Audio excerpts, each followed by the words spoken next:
Gift Biz Unwrapped, episode 281. Pinterest is really where people go to find the idea and then take action to click on the pin, to go to the website, to buy the product, to do the task, or to take action on the idea. Attention gifters, bakers, crafters, and makers. Pursuing your dream can be fun.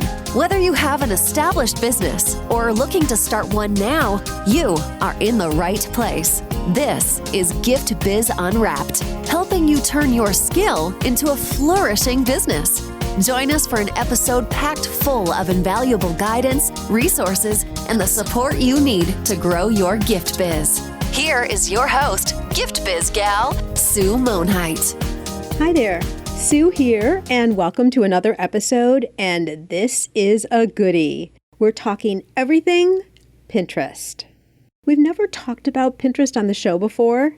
Major mistake. Being totally honest here, I haven't focused on this platform at all for years. That will become apparent with the type of questions I ask. But I think it's a good thing because a lot of beginner questions come out that reveal some things you might not know, even if you've been active on Pinterest for a while. A lot has changed over the years. You'll hear what those changes are, but most importantly, you'll learn why Pinterest is a valuable place to be these days, and also why it's worth your time and energy. If you're a newbie like I feel I am, everything you need to know is covered, including picking up with a past dormant account or starting fresh. We review the account name, boards, pins and their sizes and descriptions, and so much more. You'll also hear a few mistakes Kate cautions us about, and you'll find out the only industry that should not add text to their images. Is it yours? Let's get into all about Pinterest right now.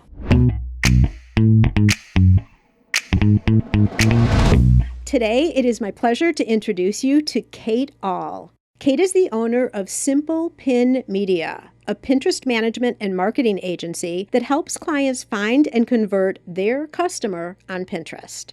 She has a passion for helping over 600 small business owners grow on this platform. When she teaches Pinterest marketing, she aims for it to consist of actionable, simple steps that help owners move forward and see results without being overwhelmed. Kate also hosts the weekly Simple Pin podcast, of course, all about Pinterest marketing. Kate, welcome to the Gift Biz Unwrapped podcast. Yeah, thanks so much for having me. I'm excited to chat with you. I am so excited too, and I really seriously can't believe we've never talked about Pinterest on the show before. I know. I can't believe it either with so many of the types of creative types that you have within your community. I'm sure so many people already use it. Yeah, I'm sure too. And I know it's changed over the years too. So we're going to get into all of that. But before we do, I want to ask you a question that's become tradition on the show. And that is to have you describe yourself in a creative way through a motivational candle. So if you were to tell us all about Kate in terms of what color and quote would be on a candle that resonates with you, what would it look like? This was such a unique and great question. I loved it. So it would be a gray candle, which my daughter jokes and some friends joke that is my favorite color, but they don't believe it should be a color. But I do. I love gray. And on it would be, don't chase someone else's success. And that has been really important for me to stay focused on where I'm going, who I am, and how I'm wired, because someone else's success is built differently based on who they are. And so this candle would remind me that gray, while not necessarily bright or colorful, really is who I am. I'm right in the middle. I match with everything, and gray matches with everything. And that quote just reminds me that I have my own business and to really chase that success instead of someone else's. There you go. I've known you for a while now. I mean, you've spoken at Social Media Marketing World. You are recognized as a Pinterest guru, let's just say. But isn't it interesting how even when you reach a certain level of success, you still second guess yourself? Absolutely. I have no idea why we do that to ourselves, but we do. We do. And yeah, you're right. It hits at weird times too. it's not like you're always doing it, but you hit these points where you start to do it and you have to catch yourself. And the quicker you catch yourself, the quicker you go back to normal. But in the beginning, you kind of don't realize it's happening. And then you start to pick up on, oh, now I see where I'm going. Yeah, you have to catch yourself. You're exactly right. I've seen that within this community too, because people will, let's say they are a potter, okay? And they think, well, why would anybody buy my stuff?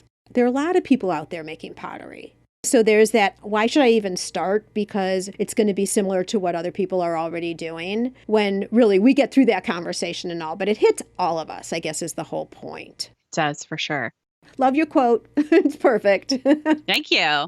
Talk to me a little bit about Pinterest. And out of all the different platforms, I'm not even sure I want to call Pinterest a platform anymore. We'll get into that later. But of all the different types of things online, how did you gravitate to Pinterest?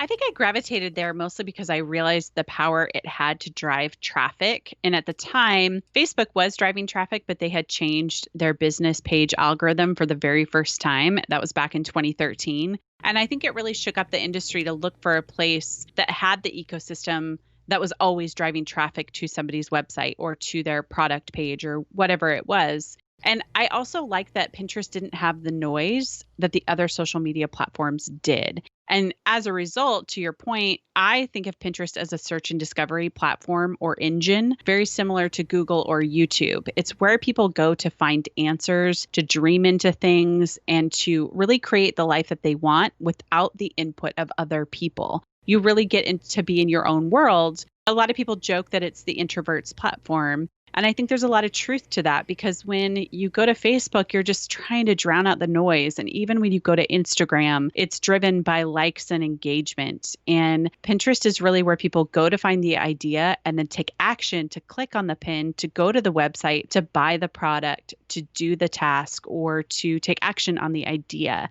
And I just love that uniqueness of the platform. They've toyed around with how to keep people on the platform more, because that's what you need to do to get people to see more ads. But you still have the same ecosystem that they've had from the beginning. Give people the ideas and then they can save them for later or go take action right away. You've already bracketed what I was thinking, because when I think of like a social media platform, and I wouldn't even call it that, I agree with you. It's not a Facebook or an Instagram. But in the beginning, when did Pinterest start? 2010. 2010. So I think we lumped them all together because they were these new spaces online where we could show product. And so I think that's where the confusion came in. But I totally agree with you. And I love the thinking that now it is a search engine. And in the beginning, and I don't know if it's like this now, I'm not going to profess that I really know Pinterest at all. So I'm asking you questions from someone who's kind of starting from the ground floor. We might get into that at some point here. But it used to be, I think it was like 90% of all content was repins.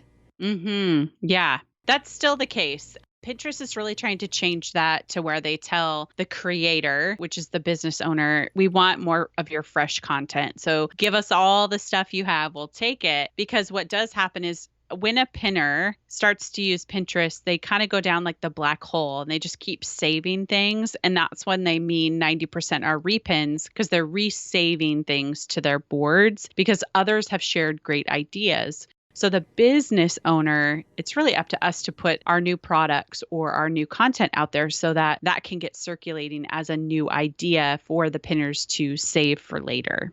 Got it. Okay. And I think that all makes sense in terms of the evolution of Pinterest as well, because we were going there because there was a wedding and we wanted to see all the wedding pictures and capture all ideas or whatever the different thing was. And so we were making our own boards and we were bringing in ideas that we would look at later. Maybe we were decorating for a bedroom, whatever it was. So that makes sense. Let's talk, though, about someone who is there for business, and we're on the platform because we want to share what we make, because we're all makers here. What would be the reason to choose Pinterest over anything else online? One of the biggest reasons you would choose it is because whenever you do share what you're creating or making, that can live on the platform for a really long time. Whereas something like Instagram, the life of that post is maybe 15 minutes. So let's say you bake something that's really unique. It's really amazing. Let's say it's a beautiful cake. What happens is that because people find it so valuable and inspirational, they keep sharing and keep sharing and keep sharing. And when they click on that post, it brings traffic to your website. So what I love about that is that it's not a one and done, but that you get this long-term marketing, this long-term response to something that you maybe created a couple of years ago. And that is such a good payback for something you spent so much time creating instead of a quick 15-minute Instagram post or something on Facebook that's seen by half the people who follow you, if that, right? And then you just don't get a lot of play out of it. So we love Pinterest because of that reason. But number two is really the people who want to consume our products or consume our content or see what we've created. They're already there and they're ready to be inspired by you. So I think that's one of the biggest reasons we would put our content there or products there, because you just get, I guess, more kickback from it is a good way to put it. You just get more engagement from it. So I just feel like it's such a good investment for the time you put into creating or building what you did. We work so hard on getting the photos just right or the description right or whatever the post is going to be. We'll get into maybe hashtags later. I don't even know about hashtags on Pinterest. You're going to educate me on that. I'm making this a note for myself. But to think that it only lasts 15 minutes, as you're saying, for Instagram or gets lost in the Facebook feed or wherever you're putting it versus doing all that work and then having it live on, as you're saying, makes so much sense. So then I'm thinking that your pins then continue to build on each other, like the depth and the richness of your Pinterest account then would just keep growing when you're adding more of your own original content. Yeah, exactly. And one of the really cool things is that everybody has a brand style, right? And they take pictures a certain way or they style things a certain way and they have their logo. What Pinterest does is they can read the image and they start to match up your images together in what's called like a more like this section underneath a pin. So let's say we have a baker who's created this beautiful cake and they have other cakes too. And a lot of the styles of the photos are the same. And then they have the same logo. Underneath the more like this, the pinner is really, they like to go into, again, this black hole. And your other pins will start to show there too. So the chance of engagement with your other types of content increases because of how much great content you already have on the platform that looks similar or has a similar type to it. If you only do cakes, your cakes might show up there too, and they might go, oh, I like this cake, and they really all lead back to your website. All right. I want to start as if we have listeners who are thinking, oh, that sounds interesting. I'm going to start a Pinterest account. Okay. But the first question is, maybe they're already on Pinterest for personal use because they've done what we were talking about before, a wedding, or they're decorating their house or something. What do they do with that personal account? Just leave it and start another one for business, or what's your suggestion there? So it really depends on, let's say you have a personal account, it has a ton of boards, they're all over the map. It doesn't really feel like you can organize the messy closet, if you will. And so that's when we tell people to start from scratch and create a new account that's very branded to what you talk about. However, if you have a personal profile that you've kind of used for business, you only have a few boards, and it's really easy to rebrand by changing up the names, moving some of the photos, and making it look like it's a business account, which you can easily convert that to a business account. It's simply by going to business.pinterest.com when you're logged in, and it'll walk you through the prompts. If that's the case, we tell people simply convert your personal into a business and you don't have to start one new. I have a business account, but I also have a lot of secret boards that I use personally. So that's a way that you could potentially use your business account also personal instead of having to. But really, to answer that question, if you should start over, it depends on what you're starting with. If you just feel like it's a hot mess and you don't want to update it, start a brand new Pinterest profile for your business. Thinking that some people already have Pinterest accounts in their name. So it's just their name. It's not a business name. Should they change the account then to a business or leave it as personal? Or can you change it even? Yeah. If you have it in your name and your business is your name, you could definitely change it to business. It's really easy to convert. But if you don't want it in your name and you want it in your business name, that's what we tell people. You could change it. It just depends on how much work you want to put into it. The Pinterest profiles are really easy to change to business with just a click of a button. It just depends on how much work you want to do to update the boards to reflect what you talk about or to share your content. Right, because you don't want to change it to business. Let's say you were a personal account, you changed it over to business. Could you change the name? Are you allowed to change Yeah. the account names? Mhm. Okay, so you change the account name over to business, but then you have somebody come over and want to see your whole board because somehow they had seen something, and then they see all these personal boards there. That would be a disconnect, right? Exactly. That's a disconnect. I love the way you put that because I think that's a really good question that we tell people to ask. That if somebody came over to your Pinterest profile, would they understand who you are, what you talk about, or what you sell simply by looking at your profile and the boards that you have? Okay, perfect. I had someone ask me this morning in my coaching group because I had mentioned that you were coming and I was going to be interviewing you this afternoon. And she specifically said, I think I have like 3 or 4 Pinterest accounts, but I don't even know. Is there a way for her to figure that out? It is really tough. Some people do have them, and we have noticed a glitch over time that if you happen to use a similar name, it's hard to log into one over the other. So if Pinterest does tell you need a different email for each and every one. So the chances are she probably used different emails. And what I would do, especially if she doesn't know what email she used or what she did, is I would search her name on Pinterest or her business name and see what boards pop up or what profiles pop up because you can select to search by profile. So that's probably an easy way for her to find which ones are out there. All right, good. And I'm sure she's not alone, which is why I felt that it was a good question to ask here with you. Not. Okay, so I have to tell you, I'm really excited. I know I've been doing Pinterest all wrong, and I've put a Gift Biz Unwrapped board in my other business Pinterest account. And now I have someone who knows Pinterest working with me. And so she's going to help me get my Pinterest account up and running, doing what it's supposed to do, etc. So I am with a lot of our listeners here who might be thinking, okay, I'm going to get started. So let's walk through how you would start an account. Like, obviously, you just open an account, choose a name. Do you want your name to be your business?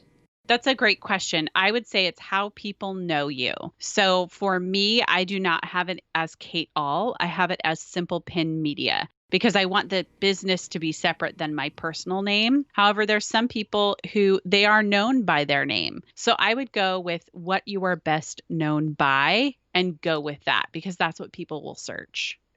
Okay. And if you already have a personal account that you're keeping, then you have to do some version of the name. Yeah. Like Nancy something designer or Nancy something artist or something like that. Correct. Yeah. If I had the Kate All account, what I would do is just convert everything to Simple Pin Media. Or if I had Kate All, maybe it was talking about like leadership or business, I might say my name and then leadership and business strategies or something like that. Yeah, so you can clearly differentiate between the two, but you still have the name, so someone could search you that way. So that's really good because there are a lot of people who are artists who use their name for sure. Yeah, exactly. Okay, so still talking about with this clean account, there are no boards, there's nothing up yet. How do you decide on how many boards, what the topics of the boards should be, that kind of thing? Great question. So one of the things we do builds for people and we take what it is they talk about based on the categories on their website. So if they primarily focus on baking, but that can also expand to pies, cakes, cookies, we begin to create a minimum of 10 boards. And we look at those 10 boards and it doesn't have to be 10, but we like 10 because it kind of makes it look filled up. It makes it look like it's tended to. And we begin to name each board based on what we think people would be searching on Pinterest. So if they are specializing in gluten-free, we would write gluten-free cookies or gluten-free cakes would also be a board. Because you are not appealing to the person who can eat a regular cake because they either have a gluten allergy or they are gluten intolerant. So you want to think about broad first and then go even more specific to what it is you talk about. So we tell people if you have 10 or so categories on your website for your products or your content, that's where you should start. And if you're ever wondering what terms to use, Pinterest makes it so easy. They have a search bar right inside Pinterest. And when you search, they give search prediction terms. And that shows you what terms are most popular on Pinterest or that people are already searching. And you simply choose from those terms to name your boards. That sounds so easy. It's kind of fun, actually. And here's a tip. Before you go into Pinterest, get out pen and paper, old traditional, and write out the names of the boards first while you're searching on Pinterest, because it's very frustrating to try to do both board creation and searching at the same time. So we take some time and just pen and paper, write down your top 10 that you want to create, and then create them. So smart. Yeah, because you just get overwhelmed once you get into the platform. You lose all sense of what you're supposed to be doing, probably. Exactly. And so just do that with a pen and paper, create your boards. And what you'll want to do too is make sure you have a description for each board. And Pinterest has fields for that, for where you can enter. And we tell people in that description, just 1 to 2 sentences, describe what the board is about and use similar keywords. Like if it's about gluten-free cakes, use the word gluten-free cakes in the board description. And then choose a category, which would be food. And once you open the board, you're ready to add pins to it.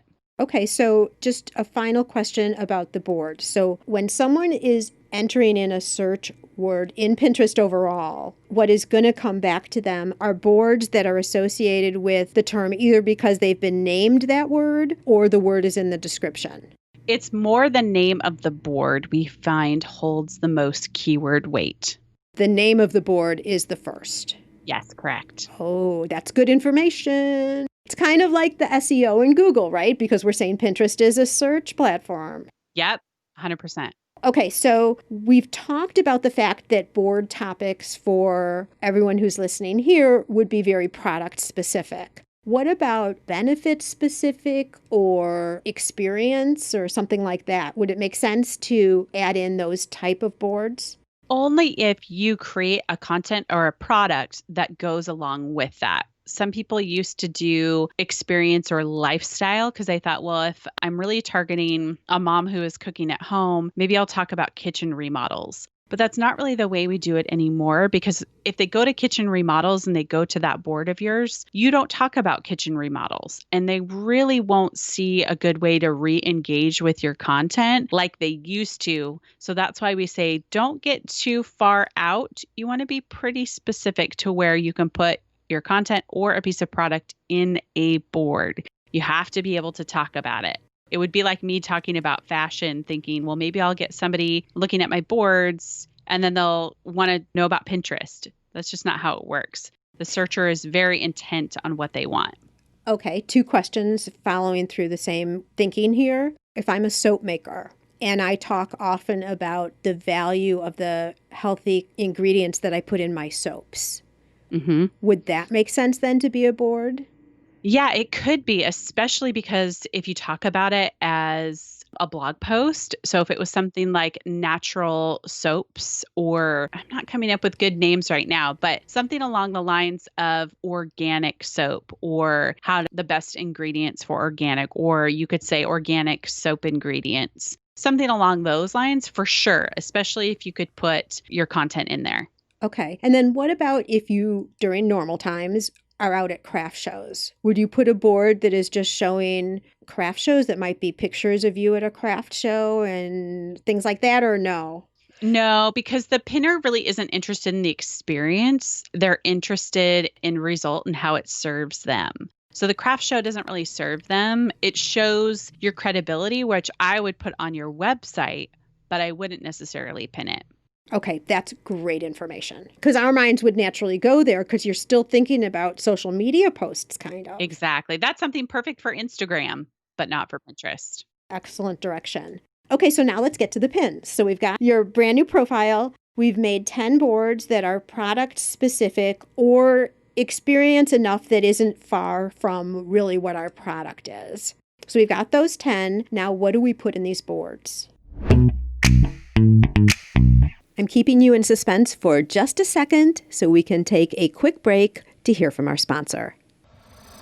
Yes, it's possible. Increase your sales without adding a single customer. How, you ask? By offering personalization with your products. Wrap a cake box with a ribbon saying, "Happy 30th birthday, Annie." Or add a special message and date to wedding or party favors for an extra meaningful touch. Where else can you get customization with a creatively spelled name or find packaging that includes a saying whose meaning is known to a select few? Not only are customers willing to pay for these special touches, they'll tell their friends, and word will spread about your company and products. You can create personalized ribbons and labels in seconds. Make just one or thousands without waiting weeks or having to spend money to order yards and yards. Print words in any language or font. Add logos, images, even photos. Perfect for branding or adding ingredient and flavor labels too.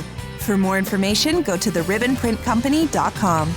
So the first thing we want to think about is the pin. And the pin is what you create that leads back to your product or your content. And this pin has to be vertical, which means there's a 2:3 ratio. It looks different than every single other platform out there. So it's a tall image. And if you use something like Canva or PicMonkey, they have preset dimensions for you. So you don't have to think about the dimensions there.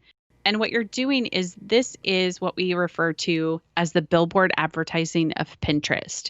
It's the very first thing that the pinner looks at. So it should display your product or tell a quick little story about your content, just enough to get them interested. Very similar to what you would see on a billboard. Somebody's driving by, they can only read a couple of words. So that's the same thing you want to put on your image. So let's take an example of the cake. So if you have this beautiful cake, I can look at it if I just see the image and think, that's gorgeous. But I have no idea that it's gluten-free, or maybe it's vegan or something other that can distinguish it from the other sea of cakes I'm seeing, which is why we add just a little bit of text to it to give it more intrigue. So a gluten-free vanilla cake or vegan gluten-free. The point is you want to add something to your image with the text that tells people more of the story and gets them just intrigued enough to want to click to your website. Do you put the text on the image? You do. Mm-hmm. You do. The only time we've seen where text is not beneficial is those people who are in the home decor space. And that's not DIY home decor, because that definitely should tell the people that they're about to approach a tutorial. But when it comes to looking at interior or kitchen design or living room design, text can often get in the way. And a lot of pinners want to see the whole room. And so that is the only niche right now that we see where you should not put text on because it can distract. But everybody else should add a little bit of text to their image. Okay, so are we talking right now about the cover image of each board? No, we're talking about the actual pins. Let me back up a little bit because I was getting myself confused. What about that first image that is on the cover of the board? So the cover of the board is auto-populated with the pins that are in the board. So we don't put a lot of emphasis on this cover. Oftentimes what I'll do is take a pin that I already have inside the board that I really like, part of the picture, and I'll just drag it. Pinterest gives you an option inside the edit function of the board to move the image where you want. That's where I put it. I don't put any effort into board covers besides that. So you just pick the best one from within the board. It allows you to select which one should be the cover or the first one. Yep. Okay, now I get it. Okay, so when we're talking about the pins, and this is kind of a standard rule then. It's the image and some type of wording. Yep, correct. And is that also for search?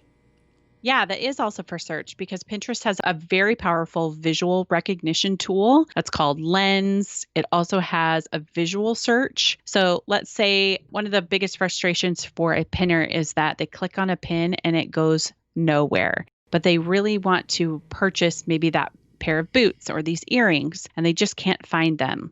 The visual search allows them to hover over the actual product they want and see more results, which increases their chances of finding another pin on the platform that actually does have a link so they can buy the product. So visual is very important on Pinterest. And all your pins should have a link.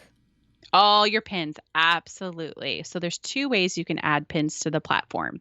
Number one is, let's say you have a blog post talking about your cake. You can put that Pinterest image in the blog post, and then I could simply hit the pin it button on your bookmark on your computer, and I can choose the board I want it to go to, and then it saves to Pinterest. Or you can directly upload an image, choose the board, and then it goes onto Pinterest that way by a direct upload. But you've got to make sure you put the link right in that little box for where you want it to go. The first way the link automatically goes, the second way you have to manually add it in. Correct. Okay, got it. What about infographics? Are they still good on Pinterest? I remember years back hearing about that. Yeah, they're not. So what they do is they can get a lot of good engagement as far as saves because all the information is on the pin, but they don't really get people to take action to come to your website. And so what you're really looking for is how to drive a click because that's where you can make a sale or get an email subscriber. Whereas if somebody has an infographic and everything's on there, there's two hurdles. One, it makes it really hard to read. And number two, Pinterest has said they don't want images being really long. And a lot of times those infographics can get really long because they're trying to pack in all the info. So we just tell people just to avoid infographics for now on Pinterest because they don't really have a long-term benefit besides being saved. Good. I'm glad we got to that because that's a change then over the past. Yeah, definitely. Yeah. Good to know. Okay. See, it's kind of good that I haven't kept up because then I remember to ask these questions and you can be like, true. no, Sue. No. Right. Okay. And so let's talk about the description of the photo. Do you have any tips for us there? Yeah, it should be, I would recommend 2 to 3 sentences that are very natural sounding. You want to appeal to it like you would for Google. Talking about this gluten-free cake, you could say, in fact, someone gave me this great tip. It's like writing out a text to a friend. You should try this gluten-free cake. It's so easy to make. It has 5 ingredients. It would be the best for your next birthday party. That's a really great description because it has keywords like birthday party, gluten-free cake, 5 ingredients. It really tells Pinterest what it is this specific pin is about. So then when somebody searches those specific things, Pinterest goes, aha, I have something here with 5 ingredients. Let me show you. And so you want to be very specific with that. You asked a question about hashtags. This is where you would put hashtags, but I will caution you to say Pinterest released them for use in 2018. They pulled back on them, they've released them again, and now they really don't talk about them anymore. So what we tell people is that hashtags are really good for Instagram. They're not the best for Pinterest because the only reason Pinterest added them was that it could be another layer of search, but the pinner never really adopted them. They never really got used to hashtags being on Pinterest. So we just tell people for the description, 2 to 3 sentences. If you're going to choose a hashtag, it has to be very closely aligned with a keyword that you've used in the sentence. So that could be hashtag gluten-free cake or hashtag birthday party. If you try to say something like, I guess, what would be the total opposite? Hashtag cookie, Pinterest is like, no. You're trying to get into another category. We need you to stay in your own category. So they have the photo recognition as well, just like you hear over on Facebook and Instagram, all that. Yeah. Okay, I actually like that there aren't hashtags there. Me too. I mean, I feel like it's kind of junky. I think it's also nobody uses them. Like pinners don't search by putting in hashtag a term. They just put in search terms. All right. And so then to your point, then everything that you just said about the cake, and then the link directs them back, since we're a business, the link then directs them back to information of how they could purchase that product from you. Correct. And then they either save it for later or they click on it. And that's how you get this continued engagement based on your images on Pinterest. Okay. What about calls to action? The call to action could be subtle in your description, similar to what I said about you can make this for your next birthday party, or this is a perfect gift for graduation, or something similar like that. If you don't add one, it's not a deal breaker, but really think about being specific with using a keyword in it. The thing about a habit of a pinner is they don't read. So your description really is just serving the search algorithm, not so much the actual pinner. The only thing they're reading is your text on the image. Text on the image, and they know to click already. Correct. That's natural to the platform. So I'm liking this. It feels easier. Yeah, it is super easy. Yeah, I love Pinterest because of that. It's going to be dangerous, though, because as I get more integrated and started, I'm going to have to put a timer out or something.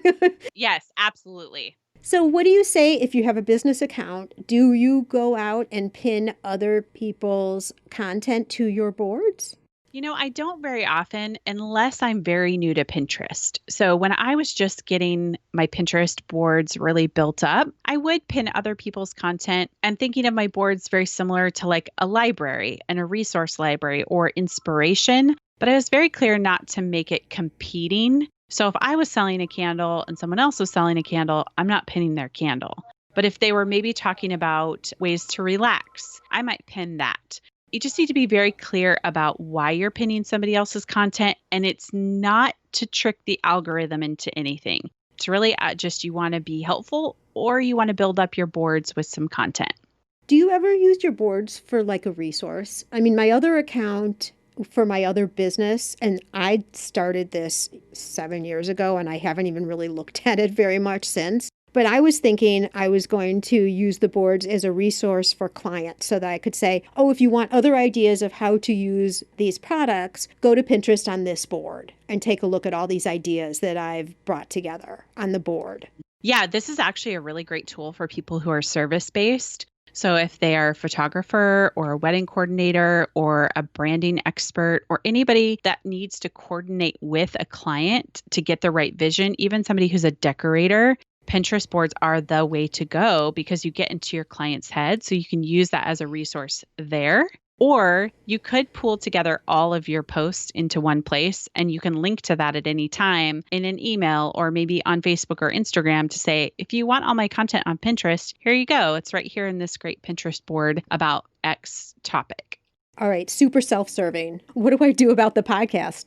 Okay, so I have a podcast, so I do this. So we actually create the image that leads back to the blog post on our site that connects to the podcast. We have found linking directly to an Apple podcast is okay, but you want to make sure you have a really good image and some text that tells them that it's Apple Podcast so that they know where they're going because they don't want to be surprised. So a podcast is great as long as you take something catchy like a title. And then for us, we actually write Simple Pin Podcast on our image. It's kind of looks like our logo so that they know they're going to be engaging with a podcast.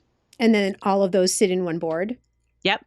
All right. I just had to ask you since I had you on. No, that's a great question. Okay. Another thing I've heard, and we have been talking a lot about, even though we're makers and product creators, we have been talking about the value of adding a blog to your content to set you off as a specialist and expert in your industry. It's great for the Google juice, all of that. So a lot of people now, hopefully, fingers crossed, are thinking about or considering or starting to do blog articles.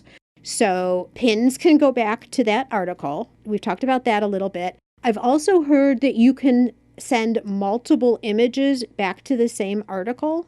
Yes, that's correct. Okay, what's the strategy behind that?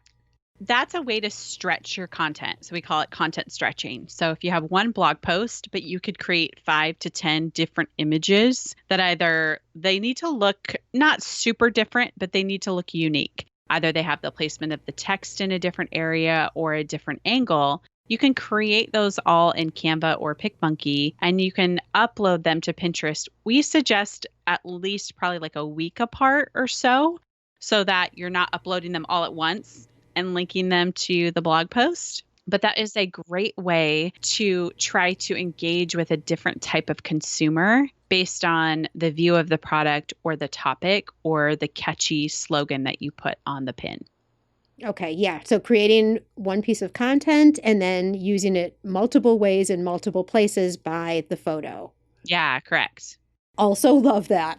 All of this is feeling so good to me. It's such a good and easy way to stretch something out without writing like a 1,000-word blog post. Yeah, and I'm also feeling even with products, like you could have the straight on single your product against a back background or a flat lay, whatever makes sense for a product. Then you could also have that same product in more of a lifestyle photo. Like there could be 3 or 4 different photos also for each product.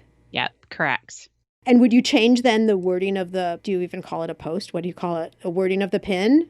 Yeah, like the text overlay. Yeah, I would. I would play around with it a little bit and see, maybe get into the mind of the person who's buying your product and maybe what their pain point is, or even use a question. Ooh, yeah. So that's the text overlay. What about the description part? The description can be the same. Pinterest is really what they call fresh images, is really just a new image. You don't need to change up the description if you don't want to. Oh, even better. Yeah. Love, love, love that. Are there any tools that you would suggest we use to make this whole process easier? Yeah, we really like Canva. It's an easy way to create, especially if you are not really good at creating Pinterest images. We also do sell templates on our site too that people can purchase and just put their images in. And there's lots of templates for sale around the interwebs that you can definitely purchase as well. So that's number one. Number two is we do like to schedule our content. So we use a tool called Tailwind, and that allows us to not have to be a slave to pin every single day. But we can definitely schedule them out over the weeks, and they have great analytics too. So you can see how much engagement you got on your pin or how many people actually clicked on it. So those are our top two that we use. Okay, so can we talk about Tailwind a little bit more? Yeah. I'm trying to wrap my head around the fact that it's not as much social media. I hear a lot over on that side that some of the scheduling apps reduce the reach of your post. Yeah, like you're demoted. Yes, you're demoted. Yeah, that has been a conversation that's actually been circulating for the last 5 or so years. And it really started with this idea that Facebook didn't like third-party schedulers, and they were very clear on that. Well, Pinterest actually created a program specifically for third parties called their Marketing Partner Program. And Tailwind is a part of that. So you want to be very clear to choose a scheduler that has the API from Pinterest and is a marketing partner. That ensures that your content will be seen and it's not demoted due to using something that's not approved. Okay, so and Tailwind is that. So that will be perfect. And given the fact, again, that this is different than social media, you know how on social media, even though we're not having to post 50 million times a day, like was the strategy way back when, you still post regularly over on your social media platforms. Now, given here that our content stays longer, it sits there to be searched and found, how often should you be adding new content to boards? We tell people a minimum of 5 times per day and a maximum up to 30 Per day? per day. Now, that sounds overwhelming, but here's an example. Somebody who has been maybe a content creator for 10 years and they've been creating new blog posts 5 days a week for like 10 years, they can sustain pinning some new and some old, which is why we tell them, okay, no more than 30. So for them, we're kind of putting this cap on it. But for those who are like me, who maybe have only 200 or so posts, we're doing a little bit between 5 to 7. And that's a mix of old and new images. And it's just really keeping the drip going. That's pretty much it. So this is why you'd want Tailwind. Correct. Because I'm thinking, okay, so let's say I have a new product. Taking the pictures, different angles, maybe different overlays, maybe different colors of that same product. So all of that, I'm thinking this through and tell me if I've got this right. So I have all these images. I can put them into Canva with different overlays. I don't have to make new descriptions because you said those can be the same. I've got my 10 boards. Maybe I'm going to have more boards. Who knows? So that I could take that one project and schedule it into Tailwind for, I think you said, going back to the same content, no more than once a week. So then I could go and schedule all of that for however many images I have, 5-6 weeks out. So that would be one, but it's really 6. Yeah, correct. And it's going to different boards. So you're really getting a stretch of 6 weeks or so out of your content where it's just kind of dripping out to Pinterest. So that's why we love Tailwind, because it's dripping it out for you. Right. So then you just continue layering it on. Yes, exactly. And if you do it all at once versus, oh my gosh, today I have to do 5 or gulp 30. Yeah. That's why Tailwind's so valuable. Correct. Okay, I'm getting that. I love it. I've heard something about tribes and I have no idea what that means.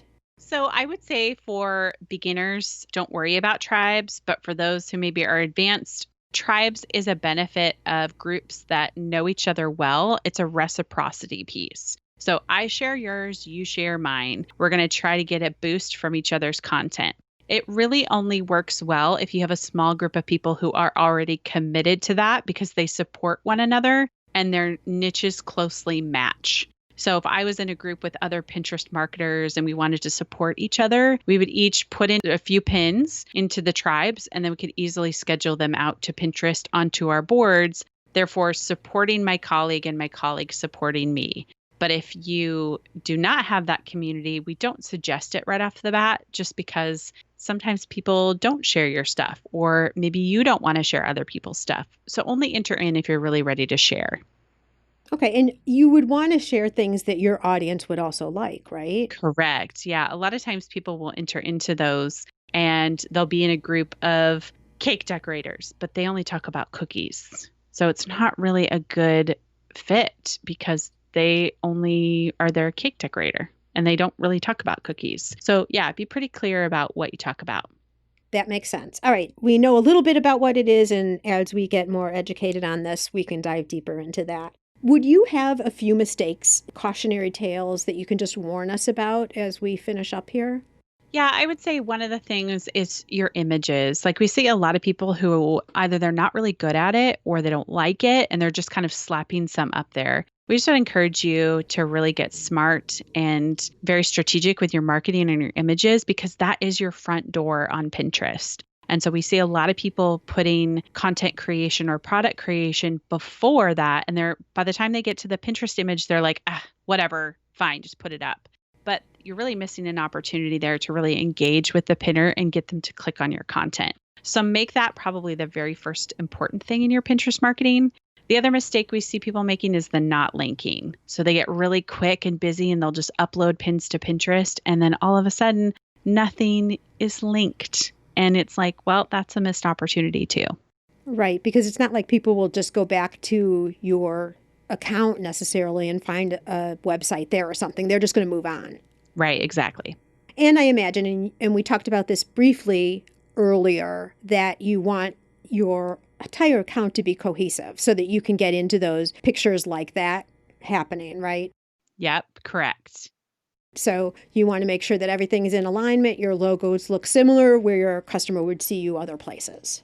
So everything cohesive across all your different platforms, social media included.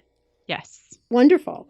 Another motivational statement from you on someone who's thinking about this. You know how it is, Kate. Like we listen to a podcast. It's like, okay, that sounds like a really good idea. And then we're done and we go back to our regular work schedule and then it doesn't happen, right? Yeah. So what's the big value? What would be the motivational ending statement about Pinterest that you would give? I would say to just remind yourself that it is a long-term marketing strategy and that it is not going to give you a quick win. You're going to have to invest for a little while, but your investment will have big payoffs in the future. And so don't try to wrap your brain around everything, just to take it one piece at a time. Start with your Pinterest image, or actually start with your profile to make sure it looks branded. Take an hour and do it, and then really get into your Pinterest images and take one piece at a time. And don't worry about crazy strategies or tactics. Really keep your eyes on the prize, which is really just mastering what it looks like for you to do Pinterest marketing for your business, and then to know why you do it. Do you do it to grow your email list, to sell your products? And then really getting into the mind of the customer who's going to take that action. And we find that when people really double down on that tunnel vision, that's where they grow and they know, oh, this is an investment. This is going to take time. There is not a quick win of a like or some type of other engagement metric, but you've really got to stay the course for a while and invest in it. Perfect. I intentionally stayed away from ads because I'm feeling like people who are just starting out, like, let's get the platform, let's get stable, knowing what you're doing, content, etc. 100%. Yes, exactly. Who knows? I might be requesting you back to talk about ads someday. You bet. Happy to talk about it. Where are you looking at going yourself with Simple Pin Media? What's your vision for the future? We're really looking to serve more people in the way of both education and then clients who hire us. But also, I think there's an element of business and leadership that I am really eager to talk about and share with people all I've learned over these past 6.5 years of growing my business. And so I think the future is both straddling Pinterest marketing agency and then leadership business, helping people grow their own. And where can people go to find more about you? SimplePinMedia.com. We have lots of resources there for you. I love when it's as easy as that. Yeah, exactly. Like, everything's the same, right? It's so perfect. Yeah, exactly. Kate, thank you. This has been so helpful. I personally am so super excited to go and get that new account started. And I'm sure a lot of our other listeners will be too. And GiftBiz listeners, if you do start an account, will you please let us know? Even, I don't know how you do that. You don't tag people on Pinterest, right? No, you just share your Pinterest URL with them. But you could let me know anyway that you've started your account. So I want to know, I want to come see it. And when mine is up, I'll definitely let you know about mine too. Kate, thank you so much. I appreciate your time, all of your information, and let's all go start our Pinterest accounts. You bet. Thanks so much for having me.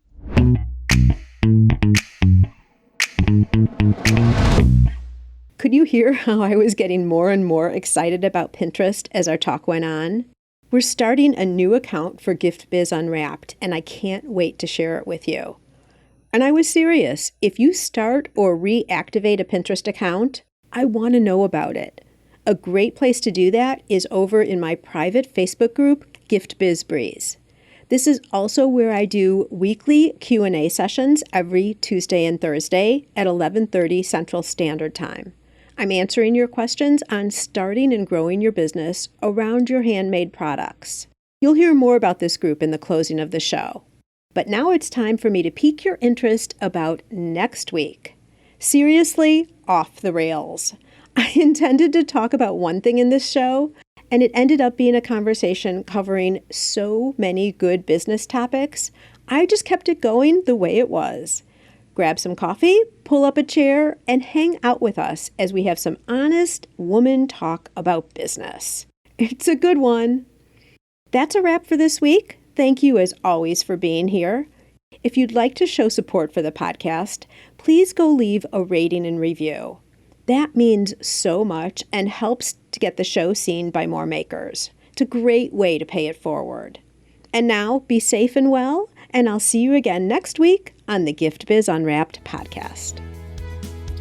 I want to make sure you're familiar with my free Facebook group called GiftBiz Breeze. It's a place where we all gather and are a community to support each other. I've got a really fun post in there that's my favorite of the week, I have to say, where I invite all of you to share what you're doing, to show pictures of your product, to show what you're working on for the week, to get reaction from other people, and just for fun because we all get to see the wonderful products that everybody in the community is making. My favorite post every single week, without doubt. Wait, what? Aren't you part of the group already?